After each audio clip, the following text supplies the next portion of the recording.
যারা মূলো খেতে একেবারেই পছন্দ করেন না, আজকের রেসিপিটা দেখার পর তারাও কিন্তু মূলোর তরকারি আঙুল চেটে খাবেন। এর জন্য কড়াইয়ের মধ্যে জল দিয়ে তার মধ্যে মূলো, টমেটো, কাঁচা লঙ্কা, আদা আর তার সঙ্গে হাফ কাপ মটর ডাল দিয়ে দিলাম।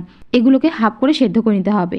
এখানে ধনের গুঁড়ো, জিরের গুঁড়ো, লাল লঙ্কার গুঁড়ো, হলুদ, হিং আর স্বাদ অনুযায়ী লবণ, একটু জল দিয়ে পেস্ট করে রেখে দিলাম। আমাদের মূলো আর ডালটা সেদ্ধ করে নেওয়া হয়ে গেছে। এগুলো একটু ঠান্ডা করে নেওয়ার পর মিক্সিতে দিয়ে দিয়েছি, একটু লবণ দিয়ে পেস্টটা করে নিলাম। তার মধ্যে দিয়ে দিলাম বেসন।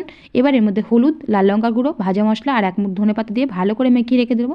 এদিকে আমাদের টমেটো, আদা, কাঁচা লঙ্কা পেস্ট করে নিলাম। কড়াইয়ের মধ্যে তেল দিয়ে দিলাম গোটা গরম মশলা, তেজপাতা, শুকনো লঙ্কা। তারপর সমস্ত মশলার পেস্টগুলো দিয়ে দিচ্ছি, দিয়ে খুব ভালো করে কষিয়ে নিতে হবে।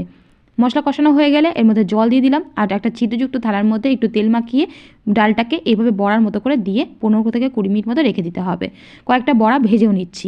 আমাদের বড়াগুলো রেডি হয়ে গেছে, ঝোলটাও ফুটে উঠেছে। এর মধ্যে ধনেপাতা কুচি, ঘি, গরম মশলা আর বড়াগুলো দিয়ে ভালো করে ফুটিয়ে নামিয়ে নেব। একবার ভেবে বাড়িতে বানিয়ে দেখুন।